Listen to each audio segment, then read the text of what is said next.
Salah satu sektor ketenagakerjaan yang paling termarginalkan pada hari ini adalah sektor transportasi. Ya, sektor transportasi itu paling jauh untuk mendapatkan hak-hak kesejahteraannya.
Jangan lupa like, share, komen, subscribe, dan bunyikan tombol loncengnya.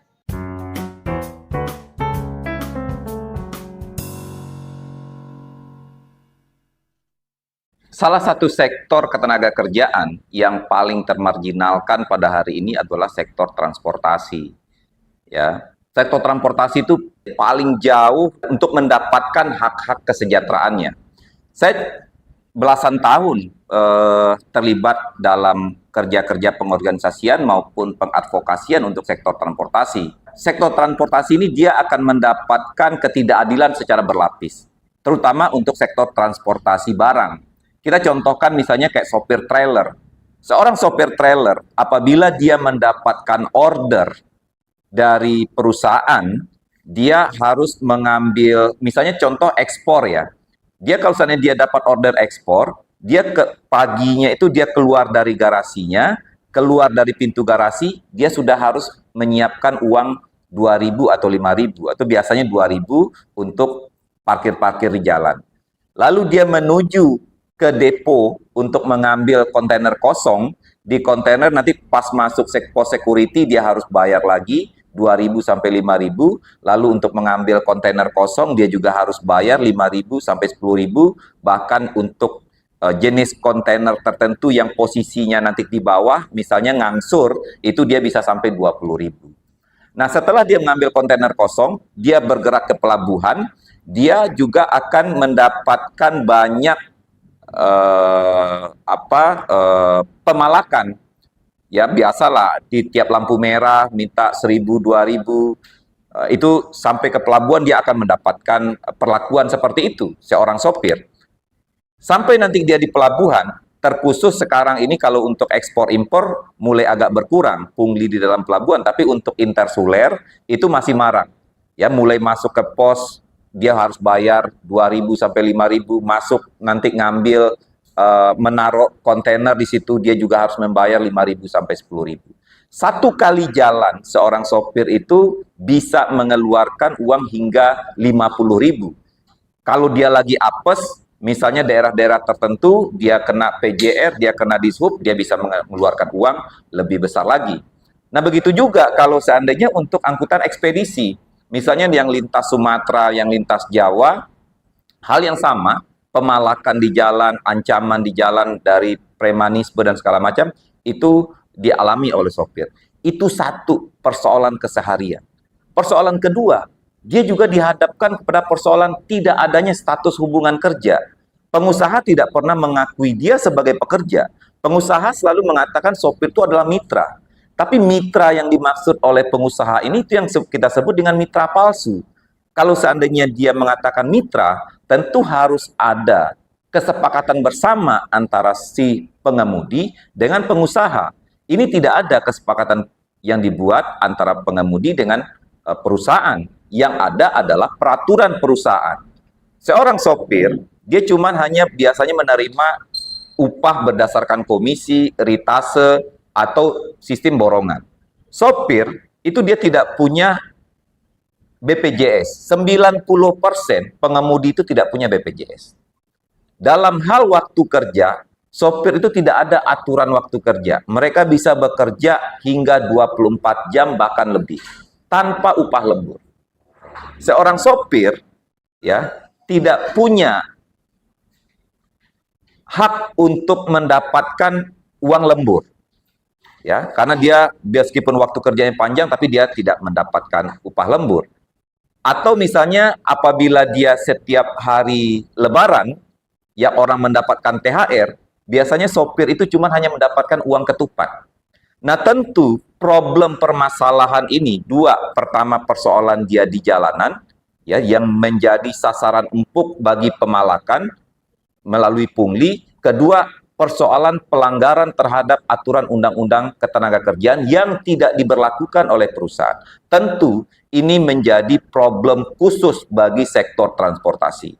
Nah, kita tentu akan berjuang bagaimana persoalan, baik itu persoalan di dalam operasional atau dalam kondisi kerja, maupun persoalan hak-hak kesejahteraan, itu harus kita perjuangkan. Harus ada satu aturan terkhusus untuk sektor transportasi darat. Karena selama ini aturannya yang diberlakukan untuk pekerja transportasi, pertama aturan undang-undang lalu lintas. Dia dihadapkan untuk mengikuti aturan undang-undang lalu lintas. Kalau dalam undang-undang lalu lintas yang biasa sekarang ini yang rame dialami oleh para pengemudi, terutama pengemudi ekspedisi, itu odol, overdimensi, overload.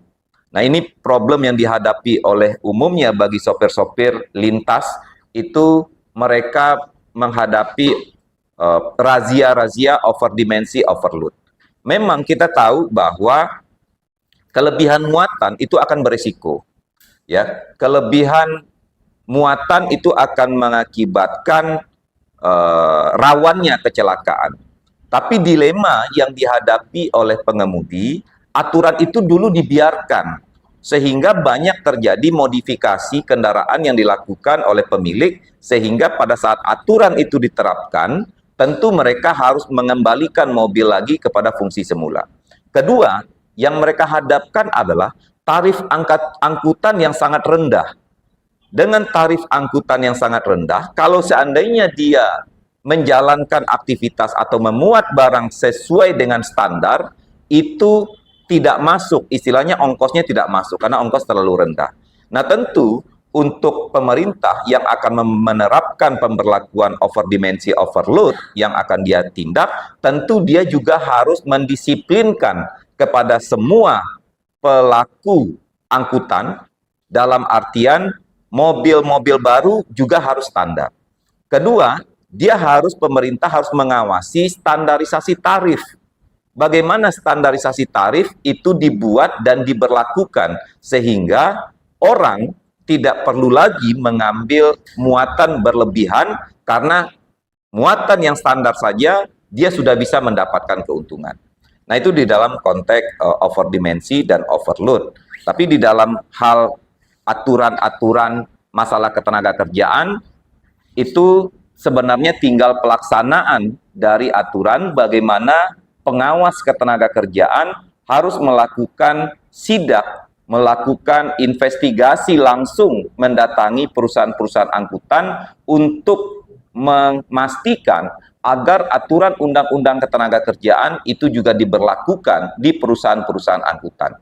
Karena sekali lagi, sektor ini adalah sektor yang sangat strategis. Sektor ini merupakan urat nadi dari perekonomian. Tentu sektor yang strategis ini juga harus diikuti dengan bagaimana perlindungan dan kesejahteraan untuk pekerja di sektor ini itu juga diperhatikan dan mendapatkan perhatian khusus oleh pemerintah. Dalam hal ini Menteri Ketenagakerjaan, Dinas Perhubungan dan instansi-instansi terkait bagaimana memastikan sekali lagi perlindungan dan kesejahteraan pekerja di sektor transportasi ini bisa terwujud.